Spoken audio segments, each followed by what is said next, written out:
It's good to have you all here with us today. We have a special guest speaker with us.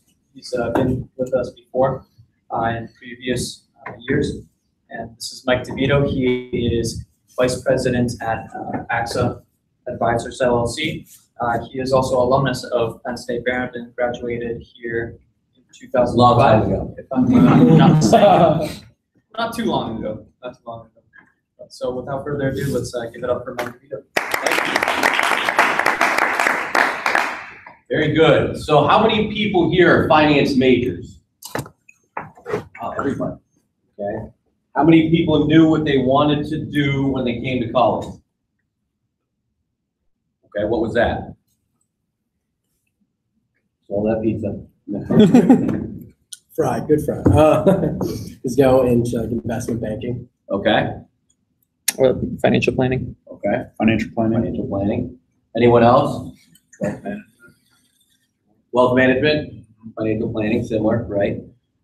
So when I came to school a while ago here at Barron, I actually came as an MIS major.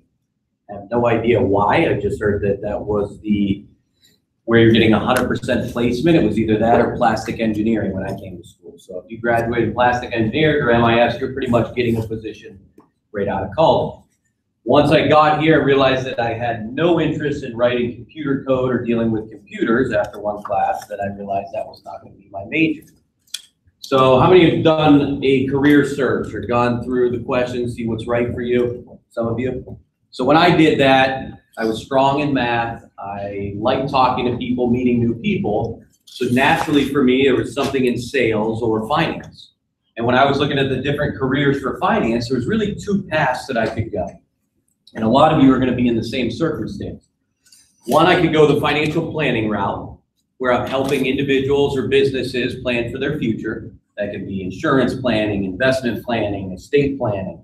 Then the other side is more the analyst side, where I was going to be crunching numbers, looking at investments, looking at balance sheets, income statements for companies, and trying to find companies that were undervalued and good investments for our portfolio.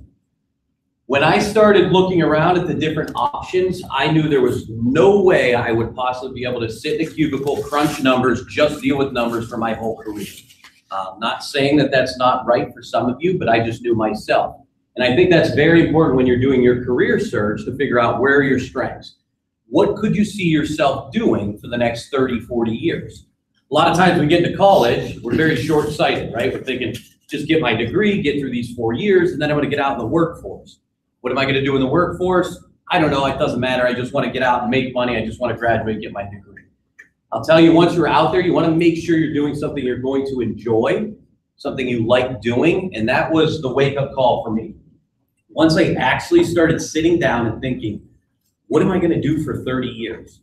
Could I crunch numbers, look at balance sheets, do all of that, try and pick investments for 30 years? For me, no. I've met a lot of people and I've interviewed a lot of people that they love the idea of that. They hate talking to people. They don't want to have conversations with people, meet new people, prospect. So they were fit for that. The other side is going to be sales. And for me, I didn't understand how much sales financial planning was going to be.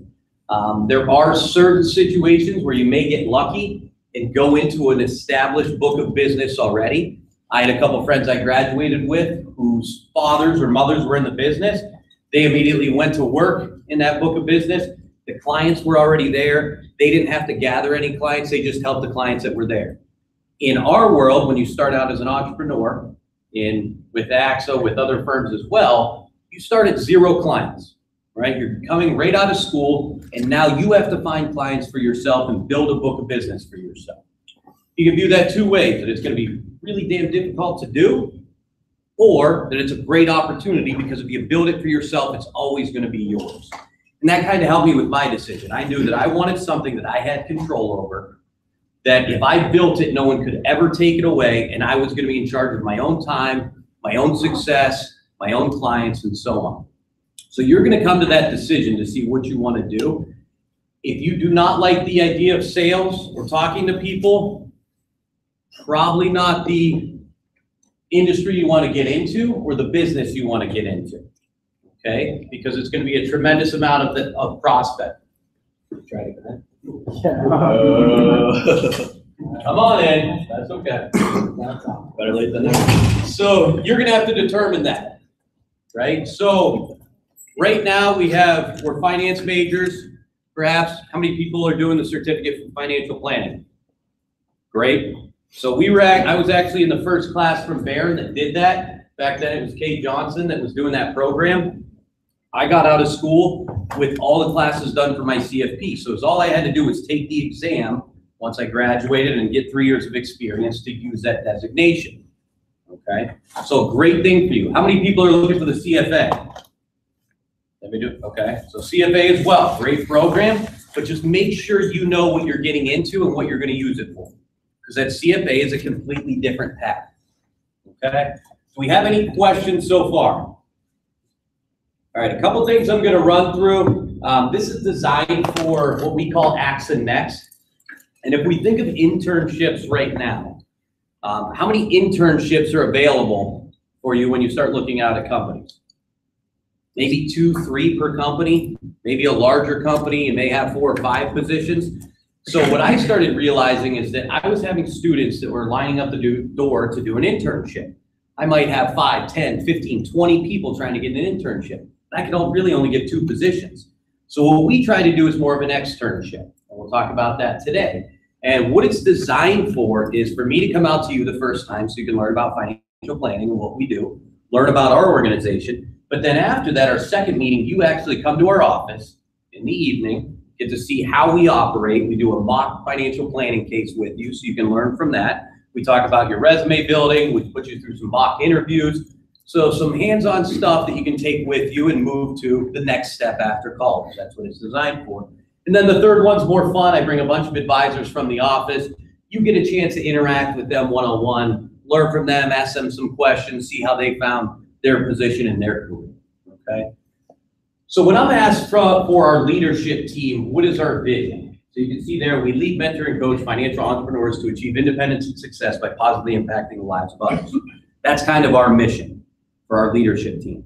So I'm connected to Buffalo, Syracuse, Rochester, Albany, and Poughkeepsie is one organization for us. There's about 15 team leaders in that organization that hire, train, mentor, advisors, and build their own teams. But that's what we're trying to do. So a couple things in there. Well, what do you mean entrepreneur? When you're getting into the financial planning business, if you're not going to work for a bank or an institution, you're an entrepreneur. You have to go out and find your own clients, and your livelihood is based on the amount of clients and assets that you bring in those first couple years. You're going to want to find a team if this is the case, because as you can imagine, when you're graduating, you're 23 or 24 years old, if you're just out on your own, how many people do you think are going to be lined up at the door to give you their life savings? Not many. Not very many, right? Look at me, I just got my degree, I graduated from Penn State, give me everything you have. I know what I'm doing, I swear. It's not gonna happen, right? So you're gonna need a team around you so that when you're running your meetings, they can help you close business and help you build your book of business. So you definitely wanna take a team approach in that, especially at a younger age. So like I said, this is designed to give you some insight into what we do as financial professionals, to see if it's something you would want to do, see if it's right for you, allows you to ask some questions to other advisors, how they got started. I usually bring advisors that are 2 to 3 years into the business. So not like myself, where I'm a dinosaur in the business. They get to talk to you about, I just transitioned, I just graduated. Here's what my experience was like. You get to ask some questions that way. Door opener, obviously, for hiring. Some of the people that I have in the office did do this AXA Next program. Some from this school, some from Edinburgh, Allegheny, so other colleges as well, but it definitely gets your foot in the door. I've also referred people that want to be analysts to our main corporate office, which is in New York City. And I got them some exposure and got their foot in the door to interview for some of those positions as well. So definitely a good thing to go through. As I said, 3 events. We want to get these done before you're going to take Christmas break. So the next one, which I'll give you at the end, will be in November in our office in an evening. It's going to be on a Tuesday. And then after that, the third one we'll announce once we know how many participants we have in that.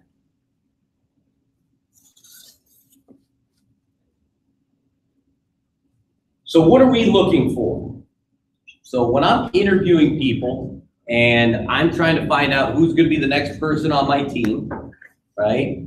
I'm going to look for people that have a strong work ethic, driven, desire to help people, I think is number one. If you like to help people, it's a great business because that's what you have to think about every day. Do you think when you're asking people for their money and for appointments and to do financial planning, there's going to be some rejection there? Absolutely. It's going to happen all the time. My own aunts and uncles, people that I thought would definitely be clients. I don't know, Mike, we're not working with you. What do you mean? You just graduated college. There's no way. And you're going to hear that. You have to be willing to accept that. Now, a lot of those people that said no at the beginning, what did they say 5 or 10 years later? Eventually they ended up coming on board. But you got to start that clock when you're in our business, right? You have to at least ask for the business to get used to that rejection. Team player, coachable. So bottom line, when I'm looking at some of my clients and I'm asking my clients if they know anybody that would be interested in this career path, we're growing at a rapid pace and I'm looking for more financial professionals. They ask me, well, what are you looking for, Mike? I'm looking for people that are likable, number one, and coachable, number two. You're not going to have it figured out just because you got your degree or you passed some of your licensing exams. It's just not going to happen. But if you're likable, people will give you an opportunity to at least sit down with them and show them what you do. And then you may have a chance to get them as clients. So bottom line, that's what I look for. So as supplements to some of your classes, if you can take speech classes, public speaking classes, I would urge you to do that. It will be great for you when you get out in the workforce because that's what we do all day. Speak in front of people, speak in front of groups, talk about pension plans, talk about 401k plans, all the retirement plans out there. And so you have to be comfortable doing it. Does everybody love public speaking? You guys all love it? Yep. Yeah? Most of you, so if I just say, come up here and start talking about yourself, you'd be completely comfortable? Some of us. Sure. Some, right? A lot of people wouldn't, and if you look at studies of people all across the country, most people are not comfortable public speaking, right? So it is a skill that you want to develop because you're going to be using it no matter what you do. Majors. This surprises most people.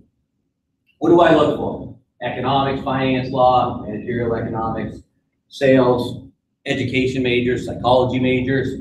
Actually, psychology majors make great advisors. Why? They know how to deal with people. Understand people, understand how people are thinking, understand easy ways to explain things to their clients or the employers. So when you start looking at this world, it gets very complex. When you start looking at all the studying you're doing and what you have to do in your classes, and it takes you years to wrap your head around some of this information. Now you got 15 or 20 minutes to try and explain that to a client or a business. It can be pretty difficult, right? So you have to understand how to relate to that person. So as far as myself, I'm just going to run through this quick. I grew up actually in Edinburgh. 3 younger brothers, went to General McLean, played sports there. Got to college. My father was a mail carrier. My mom stayed at home, 3 younger brothers, so it wasn't a lot of money for college for me. So what did I do? I joined the military. Freshman year, I took a leave of absence in the spring semester, went into the Army, did boot camp, did AIT. Then I came back and went back to school in the fall the following year. It allowed me to come out of school with very little debt, pay for my education, but more importantly, the skills that I got from that, discipline, time management, all that came along with the military, definitely would do it again, didn't regret it, helped me a ton in my career. Actually met my wife at Barron. She went back to school down at Chatham, got her master's in counseling psychology. I forced her to move up to Erie, which she absolutely hated because she's from Pittsburgh, but we're still here. She's happy. She has 2 children now, so no regrets as well. As far as my professional background, I was always pretty active in the community, involved, was always an athlete, and I think that goes a long way in this business. If you played sports, or you guys are all in an association organization, which is great, the more you can do that, the better. You're going to have to depend on team members to be successful, no matter what it is. Nobody is purely self-made. Everybody needs some help and other people to catapult to success. So surround yourself with people with the same vision, ideas as you, same work ethic and drive. It will go a long way. Obviously, you know, I went to college here at Barron, graduated finance, the military. When I was making that decision, like I said, the biggest thing for me is I wanted to help people. Did I want to make money? Of course. You don't get in this business if you don't want to make money. But money's going to be secondary to helping people, right? If you don't want to make a lot of money, you want to help people, that's for social work. Right? If you want to make money and help people, this is the type of business you're going to be in. It's extremely difficult. You have to put in your time, but it's very rewarding on the back end. So you got to put some time in the front end. But I wanted complete control of my destiny. The thought of somebody telling me that, hey, we're laying people off, we're downsizing, we're going to change our compensation package, and you're just going to have to deal with it. Terrifying that I could put 20, 30 years into a company and all of a sudden they change everything and I'm out in the cold. Or I could go to work for a bank and build them a book of business, and then at the end of that, they change their mind. They want to bring in somebody younger to pay less in compensation. So for me, I wanted complete control. I wanted to build it for myself so no one can ever take it away from me. So when I started with AXA now 14 years ago, I started as an advisor in this area. Our closest office was actually Buffalo at the time. So every Saturday morning, I would leave Erie at 7 a.m. I'd drive up to Buffalo. We'd have an hour-and-a-half training from 9 to 10:30. Then I would drive back to Erie. 50, 60 hours pretty much every week when I started in the business, but I knew what I was building. Every advisor that I talked to on the back end said, stay in the water. It's going to be tough, but just stay with it and it'll pay off in the end. And that's what you're going to run into. I promise you, if you get into this type of business, you will think about quitting every single week because it's that hard. But once you make it, it's extremely rewarding. And you're going to have the time, the flexibility, all the perks of financial planning and having your own book of business and having residual income on the tail end, but you got to put in that work up front. So as far as our organization goes, most people are going to come in as a financial professional. Okay, so we have to get fully licensed to do that. What do we take? We take life and health insurance in Pennsylvania. Then we take a Series 7 exam, the stockbroker's exam. That's changing a little bit now at the beginning of October. That changed to the SIE exam. And then you're going to have a Series 7 top-off and a Series 66 top-off. So every advisor I bring onto the team, I want to be fully licensed. So I want them to be Series 7 and Series 66. I want them to basically have the highest licenses they can. I never want them to run into an opportunity that they can't take advantage of because they're not licensed to do so. You will have some organizations that will say, just get Series 6, just get Series 63. Not saying that's the bad way to do it, but you're going to be on commission only at that point. There will be no fee-based, no building your book of business. So I always recommend get your 7, get your 66, then you can pretty much do anything in this business. Okay. So I started as a financial professional. About year 4, I had some success, and I was asked by the organization to start mentoring other advisors. We have a mentor program where new advisors that are coming in, they have more of a senior advisor to work with them and help them along with the manager. I thought it was very beneficial to the advisors I got to mentor because nobody did it for me. I fell on my face a lot, made a lot of mistakes, but this allowed that advisor to learn from some of my mistakes. You're still gonna fall on your face. You're still gonna learn from it, but having a mentor is huge.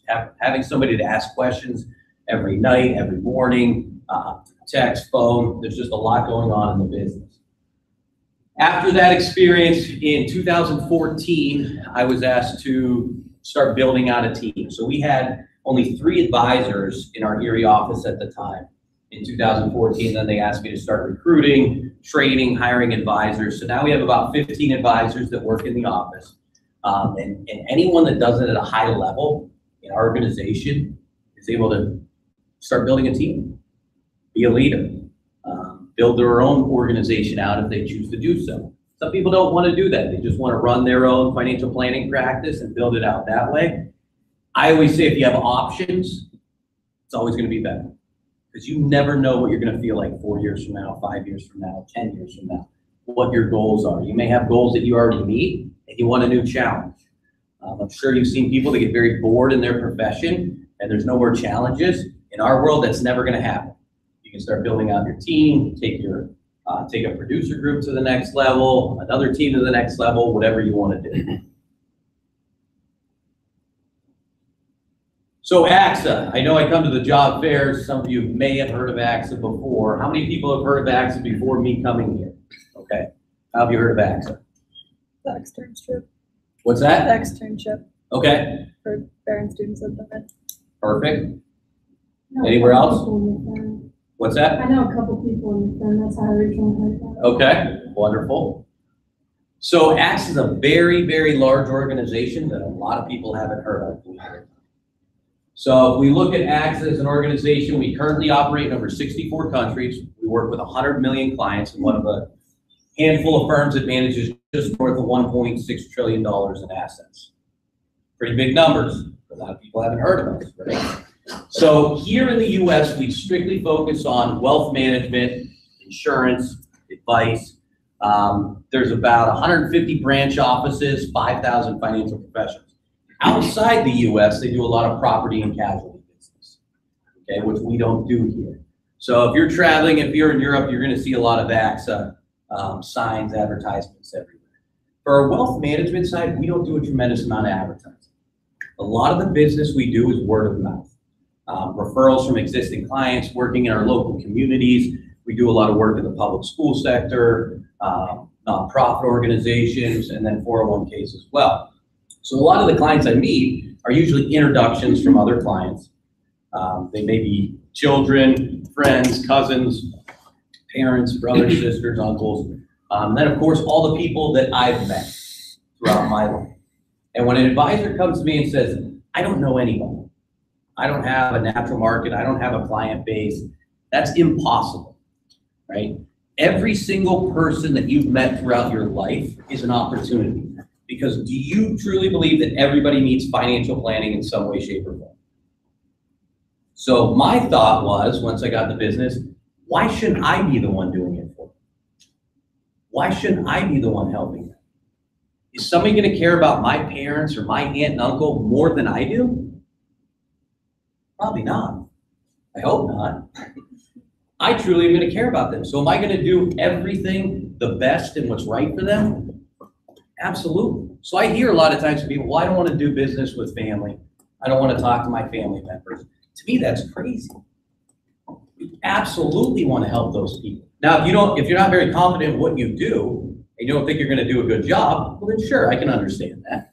But if you believe in yourself, and you know you're always going to do what's right for people, why wouldn't you want to work with your friends and family? Why wouldn't you want to help them? Right? You've seen all the research and the numbers and how much trouble this country's in with retirement savings and investments and debt. You don't want to give those people advice? You don't want to help those people? So here in the US, like I said, AXA Financials, our headquarters, that's in New York City, where you're going to have a lot of the analysts housed out of human resources, everything like that. And then, like I said, we have 150 branch offices for AXA advisors. And that's all over the country. Like I said, 5,000 financial professionals that day to day are just helping individuals and business owners plan for their future, overall put them in a better financial position than when they met. You'll see a couple different divisions, and some of you that may do some investing clubs. AllianceBernstein is a wealth management mutual fund company. AXA owns AllianceBernstein. You're gonna have AXA Network, which is our way to work with 100 insurance companies outside of AXA that we can find the best price for term insurance, disability insurance for our clients. AXA Distributors is where we have a lot of our products that the outside world can use, so other banks, other investment firms can use as well. So as I said, if you look at the map here, you're gonna see those 150 branch offices. Now you'll see, it says 45 there. They count Erie, Buffalo, Syracuse, Rochester, Albany, Poughkeepsie as one branch. Realistically, you have all those different locations, so that's how we get to that number. Everyone comes in as developing Salesforce associates, DSF associates. In our world, that's 4 years. A year, B year, C year, D year. You are training every single week for those 4 years. Some organizations train that much, some give you a 30-day crash course, good luck. We truly believe in that model of overtraining our advisors. It's worked well for us. When we look at our retention numbers and where we're at, within our organization, the Empire, it's about 50% retention of the people that we bring in and the people that are there 5 years later. Any idea what the retention numbers are in the industry? 25%? Cut that in half. So it's about 12% of people that start in this business and then are still there 5 years later. So if we're running 5 times that, I would say that training helps out a ton, right? And I'm not trying to scare you whatsoever. These are the numbers I was looking at when I got in the business. But I knew if it was that hard, it was going to be worth it. It's going to be something that I wanted to do. So you need to find an organization that you're going to mesh well with. And only you can decide that through the interview process and figuring out what works for you. So what do we do? So when we look at this, and you can see life insurance, fixed income investments, equity investments, and then comprehensive financial planning. So if I'm sitting down with a prospect for the first time, I'm going to go over everything that we can do for them. I'm going to talk about life insurance, the foundation of their financial plan, different types of life insurance, term life insurance, whole life, variable universal life, just talk through it with them. One of the biggest questions I get the wrong answer to is, how did you find the right amount of insurance for your situation? How did you get to that amount of life insurance? What do you think most people said?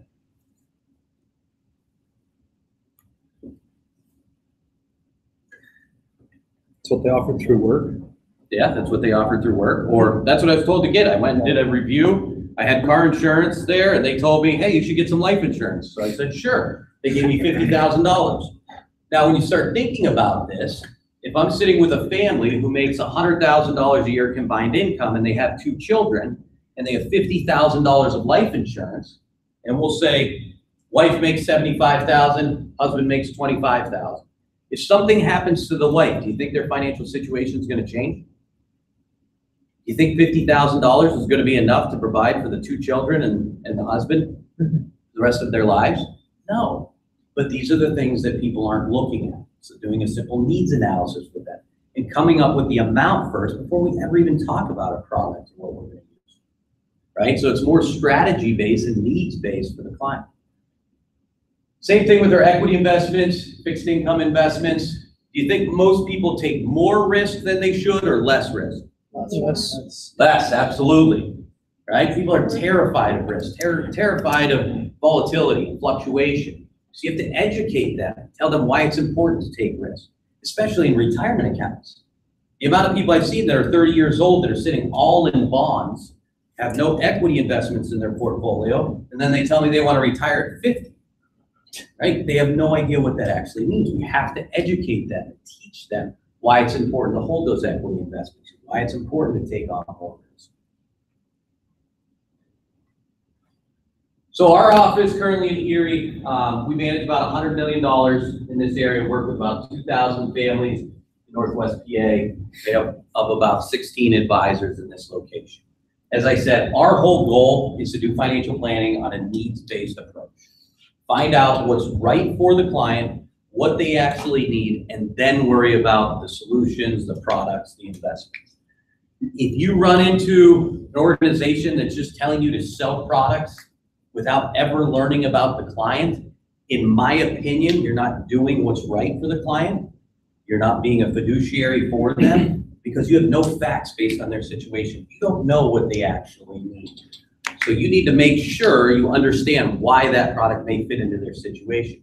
And if you do it the right way, you're going to find out what's important to that client, what they're trying to accomplish. Then you can build it from the ground up. Any questions so far? Okay, so why do we want to look at financial services? Why do we want to be a financial planner?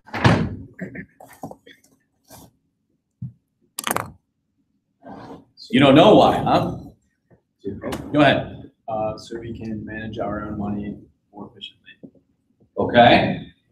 So that's good that you want to learn how to manage your own money, but I promise you, if that's what's driving you, it's going to be very difficult to stay in the career that way. What else? I guess a mix between having an interest in the industry as well as wanting to help people. Okay, wonderful. Any other reasons? Nobody wants to make money? Yep. Yeah. It's just a nice word. Okay. So yes, as I said, number one, you want to help people. But number two, there's a lot easier ways to make $50,000 than this type of business. So if you don't want to make money, it's going to be pretty challenging to you. To all the late nights that you're going to work, the rejection, cold calling, all of those things that you may have to do So you want to make sure it's something that you want to do. And you have to drive yourself by wanting to help people, number one, and the money will follow. But yes, it is a career where you can make a good amount of money in a relatively short period of time if you work very, very hard. And the same thing with investment banking. Same exact way. You can make a lot of money in a short period of time. You're going to have to put in a ton of hours to do so. So as I said, you have to make sure you understand you're getting into a business that is entrepreneurial, that you are betting on yourself. And you have to be confident with that you're going to do absolutely everything you can that you don't fail. Okay, you're going to have hiccups, you're going to fall on your face. Absolutely, it's necessary to grow and move forward. But you have to understand you're getting into that type of business and that you're going to be working for yourself and in charge of your own time. Okay, which is probably the biggest problem I see with younger advisors is the time commitment. They don't know if they want to work past 4 or 5. They don't know if they want to work on the weekends. You're going to get in this business, it's necessary. What do people usually do? What are they doing during the day? Working. So how are you going to meet with them if they're working? Probably not going to. Unless you can work with people who don't have jobs and have a bunch of money, which good luck finding all those people. Or all retired people, which will also be very difficult. You're going to have to be flexible with your schedule. You're going to have to work with people in the evenings, okay, and help them out. And maybe at their homes, it may be at the office, whatever it may be. Yes? Kind of just a thought right away. Like, how would you say that works? If you have like your 8-hour workday and then you meet with clients, or like, how would you say like that? Yeah, great question. So when you look at how you run your schedule and your time, I tell my advisors now, if you know you're going to be running appointments in the evening and you're going to be working till 8 o'clock at night, then go take care of your errands during the day. Go get your workout in during the day. Go take care of some of those things, just like a business owner does, right? You don't see all business owners sitting at their job all day long. Sometimes they're going to take some time away. They're going to go run their errands. They're going to run to the bank. They're going to do some of those things. So you have to pretty much plan out your day that way to know, okay, I can run my errands during the day, but my prime time for building a book of business and helping people is going to be those hours from 5 to 8. And they always have been for me. Now, once again, if you're in a bank type setting or something else where clients are showing up to that facility and they're going to the bank, well, then you can help them on site at the bank during the day. But if you're going to build your book of business on your own, you're going to have to make sure that you schedule that in the 5 to 8. But absolutely, it's flexible and you can schedule around that and take care of some of the other things during the day. Any other questions there? So as I said, these are the skills that we're really looking for when I'm trying to build the team. 2 biggest ones on there, solid communication and presentation skills, and then the last one, network of personal and professional support. You're gonna need help from other people. I get a lot of referrals from CPAs, accountants, property and casualty insurance people that they have clients that they need help with, attorneys. So you're gonna have to network with other professionals where you can help them out by referring business over to them for people that maybe need a will done, need to do some estate planning, need some property and casualty, need the auto insurance, the homeowner's insurance. If you start building those networks, those people can then help you out as well. But also family members. As I said, my father was a mail carrier, didn't make a lot of money. I knew working with them, there's never gonna be a lot of money there. Did I wanna help them? Of course I wanted to help them. But they could also help me, not from the assets that they had, but all the people that they knew. Introductions to other people that they could get me in front of that I could then help. So that's really what helped me, is them introducing me to their friends, coworkers, people like that that I could help in turn.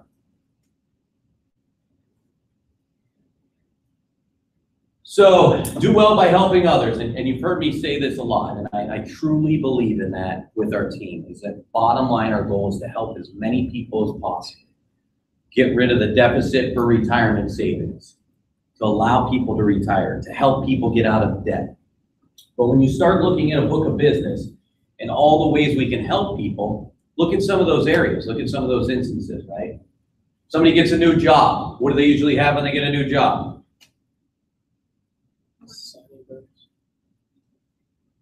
Possibly signing bonus, hopefully. Student loans.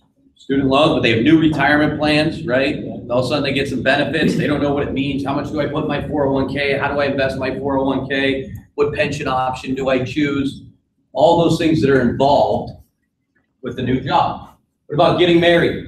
Is anybody in here married? There you go. So what happens when you get married? Go on a honeymoon. Stay in a. Go on a 50-year honeymoon, right? Yes, sir. What happens with finances? Share everything, yeah. All of a sudden you combine finances, right? So you're used to living on your own and the way your thoughts are and beliefs about debt and income. And then all of a sudden you're joining your life with somebody else who may have different thoughts and opinions about finances and debt and how they save. So all of a sudden you may have different thoughts and beliefs. Do those people need help? Absolutely. You need to talk to them about what they should do with their finances, how to properly plan when they start a family. Right? So when they become a parent, what do they want to do? Take care of their kids. Take care of their kids. What's one of the first things they think about that you're doing right now? College. Is it cheap? Nope. No. Just kidding. So when you start to look at that, when I have a client that wants to send their children to a semi-private school, which is like Penn State, right? It's not a state school. Because your state schools are Edinburgh, Clarion, Shippensburg. It's semi-private. So when we plan for that, they have to start saving about $400 a month from when their child is born, earn about 6% interest on that money to be able to pay for their education. It's a lot of money right away, right? But would it be easier to start doing that or dishing out $25,000 a year at that time? Because hopefully that income's there, that money's there. So once again, the education process, getting people to understand that. Divorce, unfortunately, we look at that. What was the divorce rate before? Is it like 50% now? 50%, roughly. So 1 in 2 people are gonna deal with this. So is this something that you're gonna have to look at planning for? Unfortunately, yes. So I don't want to say doomsday, but if you look around the room, half of you are probably going to deal with this situation. Those people are going to need help with their finances and what to do, right? Aging parents. How many have grandparents that have you dealt with nursing care? Nursing homes? It's ugly, right? Very, very ugly. And I wish it upon no one, but it's a reality. And as we're an aging population, and with medicine getting better, it's reality. You're going to see it. And you're going to have to plan for it. But there's a lot of planning that can be done to help those people. When you start talking to them that they've worked 40 or 50 years, and now all of a sudden their life savings is going to go to a nursing home or to the state, it crushes them. Everything that they built their whole life is now disappearing. So you have to help them prepare, plan outside of that, and find different ways to do it. So look at these numbers. So 1 in 3 Americans over the age of 18 have nothing saved for retirement. Pretty scary. So how many people have more than $100,000?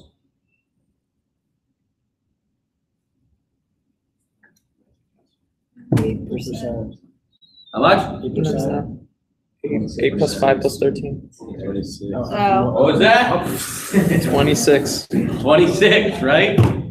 26% have more than $100,000. Now, have any of you had retirement planning class? Yep. Yeah? Right now. What do they say is the number you can pull out of a retirement account, being safe and not worrying about running out of money if you have a 50-50 mix between stocks and bonds and portfolio? 10%. Ty? Say 5. 5. So 4 to 6 is the range, right? So if you take out 4% of your account value on an annual basis, you have roughly a 90% chance that you're not going to run out of money. If you pull out 5%, that goes down to about low 80s. If you pull out 6%, it's now a coin toss. it's a 50-50 chance that you may run out of money if you pull out 6%. So if I have 100 grand, how much can I safely pull out per year? 6 grand's a coin toss, right? 4 grand. $4,000 to $5,000.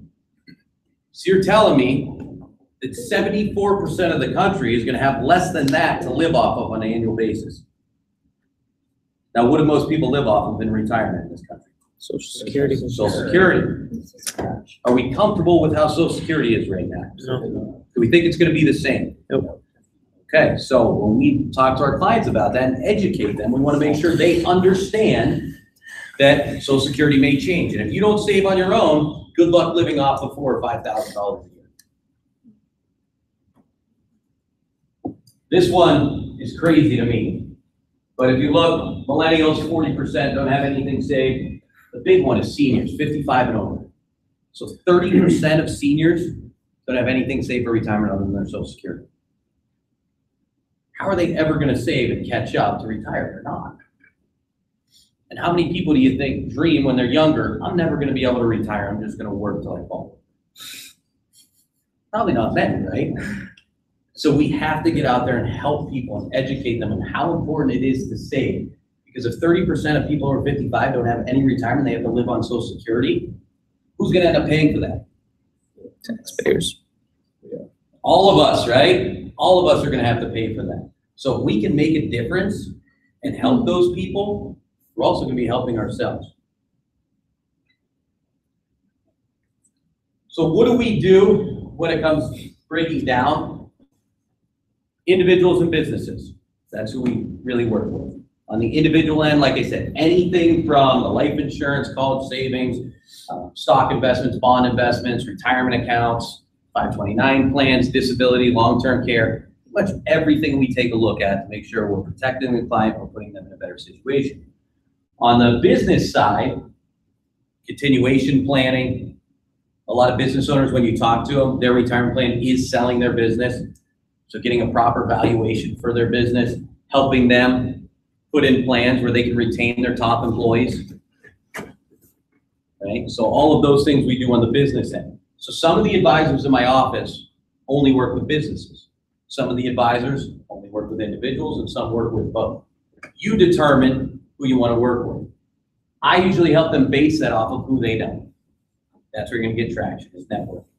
Who can you talk to? Who can help you? Who can introduce you to people? So you have to decide at that point which route you want to go. How are we doing on time? Pretty good. 13. Yeah, no, you're 13. Yeah, you're right. Process to financial planning. So dealing with the certified financial planning process. It's need-based, right? So if you look at our process that we follow, pretty much the same exact thing. Number one, we want to introduce to the client who we are, what we can do for them, how we help a lot of our clients. Tell them about AXA, tell them about our team. The second step, we want to learn more about the client. What's their financial situation? How much money do they make? When do they want to retire? How much money are they going to need to retire? Do they want to pay for their children's education? If so, how much? How much life insurance do they have in place? How much income do they make? Let's see their tax return. What's their adjusted gross income? What's their taxable income? Those are all things that we need to know about our clients to properly plan for them. So after that, we're going to work with our team, develop strategies for them. This is where we present to the client. This is what you need to do if you want to retire at 55 and give $5,000 a month. This is what you need to do if you want to pay for your children's education and it costs $25,000 in today's dollars. This is how much you need to save. So all those different planning strategies are at that third step. Fourth step would be the client's commitment to working with us. That's where we'll implement the strategies for them. They become a client of our firm and we agree to help them. The fifth step, which most people don't do enough, is the review. I say that's just like a physical with the doctor. You're going to go in once a year. You're going to talk about your current situation. Did your income change? Did your goals for education planning change? Did your goals for retirement planning change? We have to stay on top of these things. Because if we don't know they changed and 10 years go by, we missed out possibly on 9 years of the changes we should have made. So you have to get in front of your clients at least once a year. And sometimes we have to force them to do that, right? We have to remind them that it's very important to sit down and go through this process again, and then review what's going on and all the changes that we have to make. So this is a tool that we use for planning. It's called Asset Map. And you can see on this map, basically get everything on one page. So we do a fact finder with the client, we grab all their basic information, and then we put it onto this map. When we start to look at this, this is where we can meet with the team and figure out, okay, what are some of the strategies that we can use to help this client out? So if we start to look around this, we say, okay, Joe Philadelphia, he's making about $273,000 a year. Mary, she's not working currently, just taking care of the kids. She has an old retirement plan from her previous employer of $64,000 in an IRA, couple 529 called savings plans for the kids. Joe has his 401k. He also has a deferred comp plan at work. Then at the bottom, they have a brokerage account where they have some stocks, bonds in, about $300,000. Primary residence worth about $500,000. They have another condo at $300,000, a mortgage on their house, mortgage on the condo, and about 20 grand in cash. Look at the top, life insurance. He has 800,000, 100,000 of permanent, 800,000 of term, 250,000 of term for Mary, and 100,000 of permanent. So this is what we look at. We try and break down, right, based on all these facts and going through the questionnaire with the client. What do they want to accomplish? How can we help them? So when we meet, crunch all the numbers and figure out what the best scenario is. This is what we may use for retirement planning. So if we look at the retirement planning, we're going to ask, Joe and Mary, what are you comfortable living off of in retirement? Well, if we got $130,000 a year, Mike, we'd be completely comfortable. How long do we want that $130,000 a year? Well, if I retire at 65, I want to make that last until 95. Has anybody ever talked to you about inflation, Mr. Klein? Sort of, not really. Well, with inflation, the cost of everything you consume is going to increase. A number we use is about 3%, meaning that the milk you buy is going up on average 3% per year. The gasoline you put in your car, the insurance premiums you pay, the property taxes that you pay. Everything you're going to do in retirement is going to go up in cost. So we're going to build that in for you with that $130,000, 3% per year, which brings us to about $2.3 million. So right now, if you wrote me a check for $2.3 million and I invested that for you and earned 5%, I could make sure you could get $130,000 a year with inflation till you're 95 years old. So that's the present value that we calculate out. Now, they also want to travel, so they want $25,000 a year for 15 years. Medical expenses are factored in as well. So when we add all of this up, Joe and Mary, you need about $2.8 million in today's dollars to make all of those things happen. To make your retirement dreams come true, that's the number that we need. So now that we know what we need, we now have to look at what do we have. So we start looking at all those accounts. The income, brokerage account, 401k, all those other factors, and add those up. So in this scenario, it's saying you're about 95% funded for retirement. As it stands today, Joe and Mary, you have 95 cents on the dollar to accomplish all of those things for your retirement. But we're not there yet. So we need to save an additional $1,000 a month and earn 5% on that $1,000 a month for you to accomplish your goals. Make sense? Mm-hmm. So this is a different situation, but very similar to what we would deal with. Sometimes that number is big, and it's too big that the clients don't have that much money to save. So what could they do at that point? What are some of the options that we have to give them? Spend less. Be more realistic about the goals or something. So what will we say? Less vacation. Cut out vacation, possibly. Not gonna be traveling as much. What else? More aggressively invest. There you go. Work longer. Joe and Mary, maybe you have to retire at 70, not 65. And then we rerun these numbers here. How happy do you think people are with you when you have to tell them you have to work 5 more years? Not very happy, but it's part of what you do. And you have to be 100% honest with your clients and give them good advice, because what happens if you just don't want to deal with that confrontation and 20 years from now they run out of money? Who's that on? It's on us. Same thing with life insurance. So we're gonna go through the same process, and we'll go through all the numbers, but we're gonna figure out what does the client actually want to accomplish with their life insurance. So if I look at my own situation, if something would ever happen to me, what do I wanna make sure is taken care of? Well, I'm gonna want my house paid off. I'm gonna make sure that my wife has enough income to raise my children. I'm gonna make sure that my children have an education fund that they can go to college if something ever happens. So I'm gonna build out my whole life insurance plan based on everything that I want. Then through that, I'll see how much insurance I need. Once I know the number that I need, where in this case, you can see about $1 million, then we can talk about, should we get $1 million in term, $1 million in permanent insurance, whole life, universal life, what are we gonna use it at? Questions on either of those? So there's about 3 different softwares that we use. That's one of them. It's more of a simple software to use. I don't know if you've used eMoney or anything. Yeah, eMoney, so that's one of the other ones that we use. A lot of different companies are gonna have different softwares to use. You'll get familiar with that when you get on the job training, but all of them work well.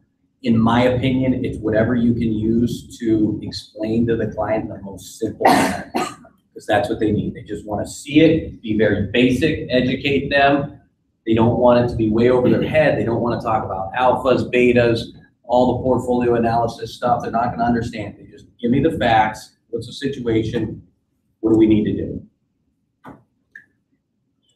All right, some of the key things that I learned getting into the business. Goals are very, very important in our business. 1 year, 3 year, 5 year goals. So think about this. If I ask you right now, where do you see yourself in 5 years? Can you answer that question? Some of you probably, some of you probably not. So you have to determine what you want to do, where you want to be, what's important to you. But you have to think about that. And you have to put it on paper and make it real for yourself. Same thing with your 3 year goals. So 1 year goal is never good enough. One of the books that I have read that I loved is the 10X Rule. Has anybody heard of that? So the 10X Rule by Grant Cardone, very good book. He was in a lot of real estate, different businesses and sales, but he talks about just giving 10 times the effort of other people. It's possible to do. And you can have whatever life you want. But when you listen to him talk about how big his goals are and dreams and how you can do anything, it makes you challenge yourself. And when a lot of us think too small and not big enough, and we listen to people tell us, you can't do that, that's not possible. You can't build that business, that's not gonna work. You think of every great entrepreneur, that's all they heard. Right? That's all Gates heard, that's all Jobs heard. They all heard the same thing, that's not gonna work. Who's gonna want that computer at home?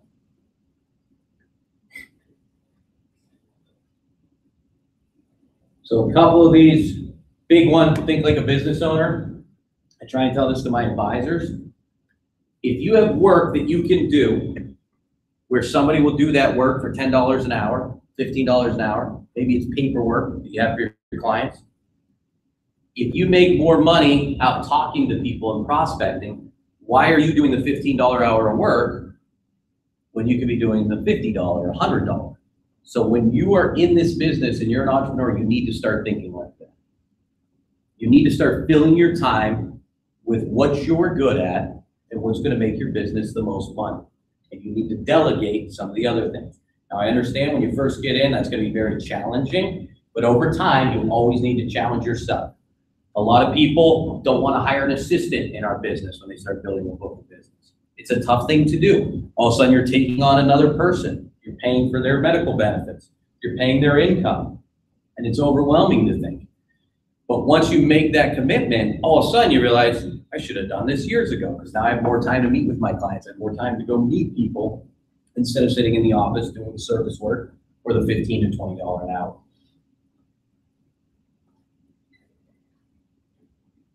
Always on stage. This is a big one, especially when you graduate college, where you can see a lot of professionals that maybe just started their career. You may go to a happy hour, a little too intoxicated. You never know who's going to run through that door. You never know who you're going to run into. Once you're in this position, you're in the public eye and you're always on stage. You want to make sure that you're conscious of that.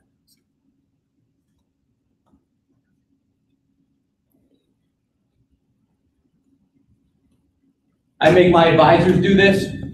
If they're going to make a recommendation for a product, as long as it's right for them. I'm not gonna make them start a college savings account if they don't have any children.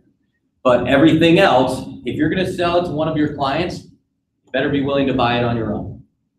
Because if you wouldn't put your own money into it, why should your clients put money into it? Now, once again, like I said, it's gotta be right for the situation. There's some one-offs there, but anything that they're going to work with, you better be willing to put your own money in it, or your own parents' money in it, whatever it may be.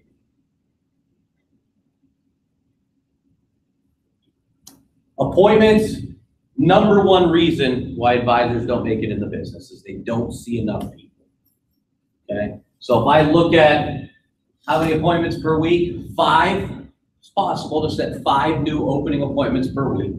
That means to commit 5 people just to meet with you, not to do business with you, just to meet with you. If you can get 5 people to do that, it's possible to get it done. You're hoping to make it, you're hoping to be successful. But with all our data and research and numbers, if you could set 10, you're gonna make it. Because if you think about that process, if I set 10 meetings with people, 2 or 3 of them are just gonna cancel. They're gonna reschedule, things are gonna be going on, they may be sick, they may be something going on at home. So I may meet with 7. 7 of the people I meet with, I may only meet again with 4 of them. After I meet with 4 of them, 2 of them might do business with me. Those are the numbers that we typically see. So if I can pick up 2 clients a week, how many clients am I picking up in a year? 104. 104, right? So 100 clients a year. I say that you need about 500 clients to make it in our business. Once you have a book of business of 500 clients, if you look at LIMRA research and other research, it says that a client needs a financial vehicle or solution once every 3 years. So if I have 500 clients, I have 166 people that I'm gonna be able to help every single year of my existing book of business. So if I run hard in my first 5 years, I can build that book of business that now I can work with for the rest of my career. So it's really putting that work in on the front. We're doing on time. What time we have left? We got a time? No. Okay. So one of the things I did want to go through, reading list. So these are some of the books that I would recommend. The one at the top, I read just about every year, How to Win Friends and Influence People. Has anybody read that? Okay, great book to read. She's down here. Read that.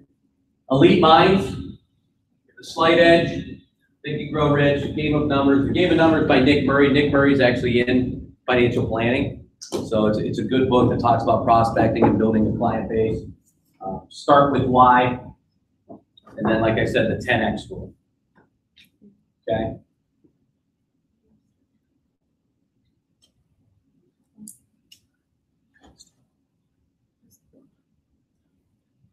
Okay. So I know we're out of time now, and in our next one, if you come into the office, we'll dig in a little bit deeper on some of the topics. But do any of you have any questions or things that you wanted me to answer or go over? Talking about the book of business that you built in the first 5 years, do you keep on building that, or would that become unmanageable? Yes, it's all going to depend on how you want to build your organization out. So I brought on junior advisors. I brought on producer assistants. So I've started to build an organization around me based on what I have. And some of them will branch out and do it on their own, but it's a way for them to start as well, for me to make sure that I'm servicing all my clients that way. But a great question. Typically what I see is when you have an established book, you're not as active, cold calling, trying to meet people, the networking events. It's more referral based at that point. I'm really only going to take on family members of my existing clients, people that I know, people that I may run into in some of the organizations I'm involved in, take them on as clients. But I mean, the sky's the limit. You can build it as big as you want. A lot of people do. You're just going to have to make sure you have the infrastructure and other advisors and people to take care of your clients. Because that's the one thing you have to make sure you pay attention to is your clients. You always want to do right by them and do what's right for them versus worrying about what's right for you and your compensation. Other questions? Yeah. Geographically, how wide is your practice? Yeah, great question. So in our world, there isn't really any restrictions. I have a lot of clients in Florida, the Carolinas, Texas, California. A lot of referrals from people that maybe live in this area and have kids or family members outside of. A lot of clients that retire and move away. And they may move down to Florida or out west, and still clients of mine. Technology is an amazing thing for our business because now I can hop on go into a conference room, do a video meeting with them. They can see me. I can put things up on the screen that they want to see and cut out all that travel where you used to have to fly down and meet with your clients. Now we can do that video based and I can work with anybody. So if you have family members out of the state, absolutely. It's very simple to do business. Hop on and do a video conference and help them out that way. Yeah. You talked about having 5 meetings a week, was hoping, and 10 was working. Yep. Do you guys keep track of those metrics and hold people accountable to those? Oh, absolutely. Absolutely. So you heard of Salesforce? Yeah. Okay, so we use Salesforce for our activity, but every night before the advisors end their day, they have to go in and put numbers of what they did that day. And I run that report every single morning. I email it out in the morning, and it's almost like a scorecard. If you're not competitive, it's definitely tough. A lot of people are competitive in this business, and they're seeing what other people are doing, and that's what ultimately drives you. So I like to put out that scorecard to the whole team, and so everybody can see what everyone's doing and push and drive them that way. But yeah, we keep track of all the numbers, so every advisor knows if I set 100 appointments this quarter and I only ran 25 of them, well, that helps us figure out where the problem is, right? So there's a disconnect between the people you're scheduling meetings with and who you're actually seeing. Sometimes it might be the advisor inflating their numbers and saying they're scheduling appointments that they aren't. Well, that usually comes out in the wash with the numbers. Sometimes it's the amount of production they're doing based on the people they're seeing. If I see a disconnection there, then I know that, okay, well, there's a problem with us getting in front of the client and closing the business and helping them. How can we help that advisor? So the ultimate goal for the team is just to make everyone better and help as many people as possible. So you have to have some thick skin at the beginning because you're going to deal with that, but it's a lot of constructive criticism. I open myself up to the team as well. If they feel I should be doing something different, or if I'm not helping them enough and they disagree, I want them to speak up. That's the only way we're all going to get better. You have to swallow some of your pride with that and know that people are just trying to help you get better. And overall, as a team, everyone will get better that way. Any other questions? Done? Okay. So these sign-in sheets, I was going to get everybody's email address. If you want to just jot down your email addresses before you leave, I will send you information on the next meeting. I can also send it to you to get the flyers out, Rick, so we can do that. But then that way, you know what we're doing. We'll meet at the office the next one. I believe the date that I picked was November 4th, but I'll send that out. So on that, thank you very much for your time. I enjoyed it. Hopefully it was helpful for you, and I'm sure I'll see some of you soon. Thank you. Thank you.